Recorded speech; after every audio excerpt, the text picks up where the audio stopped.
এখন আমি বরিশাল বোর্ড 2023 সালের প্রশ্ন নিয়ে আলোচনা করব। এখানে উদ্দীপক একটি ছক দেওয়া আছে। এই ছকের মধ্যে এক্স মৌলের পারমাণবিক সংখ্যা দেওয়া আছে 1 এবং ওয়াই মৌলের পারমাণবিক সংখ্যা দেওয়া আছে 26।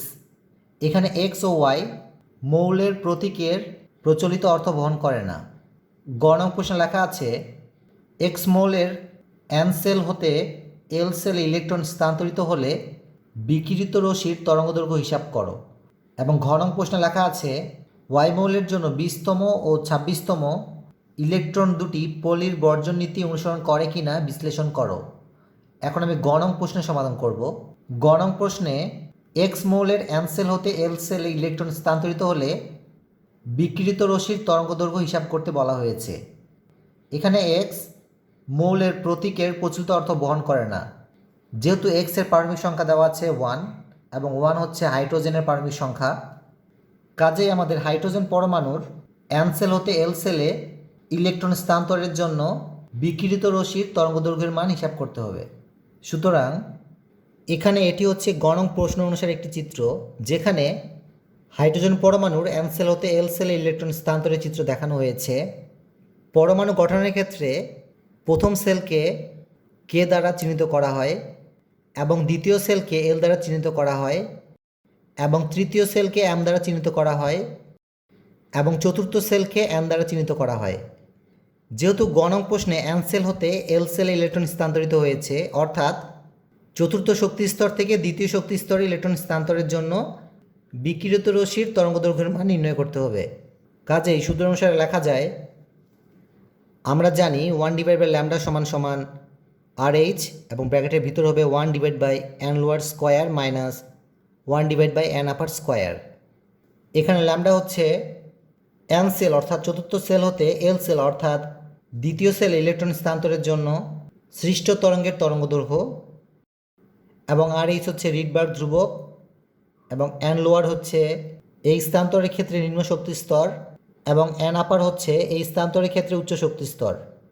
সুতরাং লেখা যায় 1/λ সমান এখানে আমরা আর এইচ এর ন্যানোমিটার ইনভার্স ওয়ানের মানটি বসাবো, যা 0.0109678 এবং ব্র্যাকেটের ভিতর হবে 1 এখানে এন লোয়ার হচ্ছে নিম্ন শক্তি স্তর, যা 2, কাজে 2 এর উপর স্কোয়ার হয়ে যাবে মাইনাস 1 এখানে এন আপার হচ্ছে উচ্চ শক্তি স্তর, যা 4, কাজে এখানে আমরা 4 দিব এবং উপরে স্কোয়ার হয়ে যাবে ব্র্যাকেট ক্লোজ, বা 1/λ সমান ডান পাশ অংশ হিসাব করলে পাওয়া যায় 2.05646 10⁻³ এখন একটু খেয়াল করুন, এই সমান চিহ্নের বাম পাশের অংশটি হচ্ছে ভগ্নাংশ, কাজেই ডান পাশের অংশটিকেও ভগ্নাংশে রূপান্তর করব। এই জন্য 2.05646 10⁻³ এর নিচে 1 কল্পনা করি। এখন আমরা লবের অংশকে হরের স্থানে বসাবো এবং হরের অংশকে লবের স্থানে বসাবো। সুতরাং লেখা যায় λ/1 সমান 1/2.05646 10⁻³ বা যেহেতু ল্যামডার নিচে 1 রয়েছে, 1 না লিখলেও চলে, সুতরাং লেখা যায় λ সমান ডান পাশে অংশকে হিসাব করলে পাওয়া যায় 486। এখানে আমরা আর এইচ এর ন্যানোমিটার ইনভার্স ওয়ানের মানটি বসিয়েছি, কাজেই তরঙ্গদৈর্ঘ্যের একক হবে ন্যানোমিটার। অতএব উত্তর হিসেবে লেখা যায়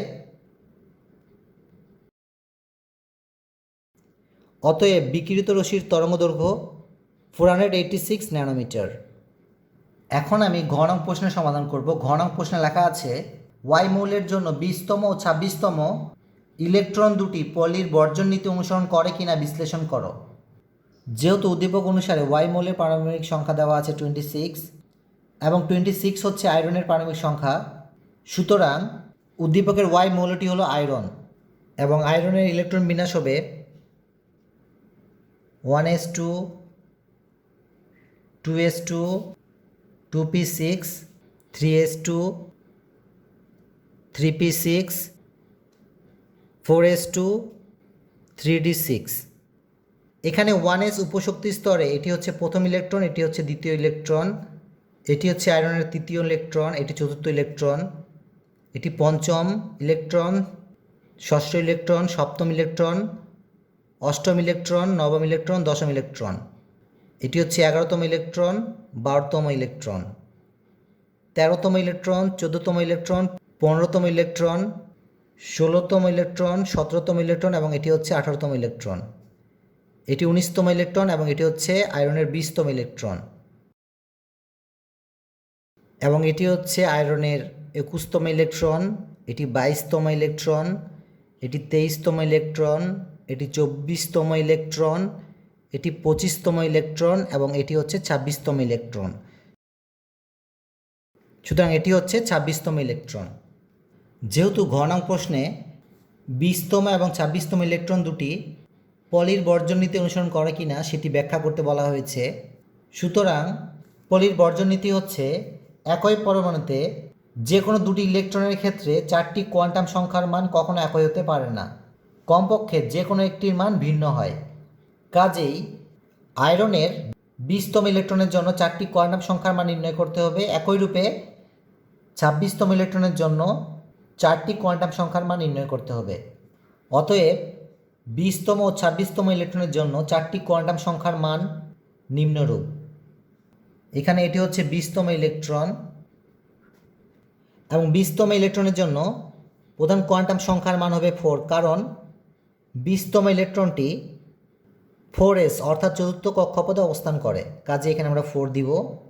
একইভাবে 20তম ইলেকট্রনের সহকারী কোয়ান্টাম সংখ্যার মান হবে 0, কারণ 20তম ইলেকট্রনটি এস উপশক্তি স্তরে রয়েছে এবং এস এর সহকারী কোয়ান্টাম সংখ্যার মান হচ্ছে 0। একইভাবে 20তম ইলেকট্রনের জন্য চৌম্বকীয় কোয়ান্টাম সংখ্যার মান হবে 0, কারণ এস উপশক্তি স্তরে একটি মাত্র অরবিটাল রয়েছে যার মান 0 এবং 20তম ইলেকট্রনটি এস উপশক্তি স্তরের অরবিটালে অবস্থান করে, এর জন্য এখানে আমরা 0 দিব। এবং স্পিন কোয়ান্টাম সংখ্যার মান হবে -12, কারণ 20তম ইলেকট্রনটি অরবিটালের মধ্যে বিপরীতমুখী অবস্থান করে, এই জন্য এখানে আমরা স্পিন কোয়ান্টাম সংখ্যার মান -12 দিব। একই রূপে এখন আমরা 26তম ইলেকট্রনের জন্য 4টি কোয়ান্টাম সংখ্যার মান নির্ণয় করব। 26তম ইলেকট্রনটি 3D উপশক্তি স্তরে অবস্থান করে, অর্থাৎ তৃতীয় শক্তি স্তরে অবস্থান করে, এই জন্য 26তম ইলেকট্রনের প্রধান কোয়ান্টাম সংখ্যার মান হবে 3 এবং 26তম ইলেকট্রনের জন্য সহকারী কোয়ান্টাম সংখ্যার মান হবে 2, কারণ 26তম ইলেকট্রনটি ডি উপশক্তি স্তরে অবস্থান করে, কাজে এখানে আমরা ডির বদলে 2 দিব। 26তম ইলেকট্রনের চৌম্বকীয় কোয়ান্টাম সংখ্যার মান হবে -2, কারণ 26তম ইলেকট্রনটি ডি উপশক্তি স্তরে অবস্থান করে এবং ডি উপশক্তি স্তরে 5টি অরবিটাল থাকে, যথা -2, -1, 0, +1 এবং +2। যেহেতু 26তম ইলেকট্রনটি -2 অরবিটালে অবস্থান করে, কাজেই 26তম ইলেকট্রনের চৌম্বকীয় কোয়ান্টাম সংখ্যার মান হবে -2 এবং 26তম ইলেকট্রনের স্পিন কোয়ান্টাম সংখ্যার মান হবে -12, কারণ 26তম ইলেকট্রনটি অরবিটালের মধ্যে বিপরীতমুখী হয়ে অবস্থান করে, সুতরাং এখানে আমরা -12 দিব। সুতরাং এখানে 20তম ইলেকট্রনের 4টি কোয়ান্টাম সংখ্যার মান এবং 26তম ইলেকট্রনের 4টি কোয়ান্টাম সংখ্যার মান একই না, কাজেই বলা যায় উদ্দীপকের ওয়াই মৌলটির অর্থাৎ আয়রন মৌলটির 20তম ও 26তম ইলেকট্রন দুটি পলির বর্জন নীতি সমর্থন করে। অতএব উত্তর হিসেবে লেখা যায় আয়রন মৌলের জন্য 20তম ও 26তম ইলেকট্রন দুটি পলির বর্জন নীতি অনুসরণ করে। সকলকে ধন্যবাদ দেই শোনার জন্য।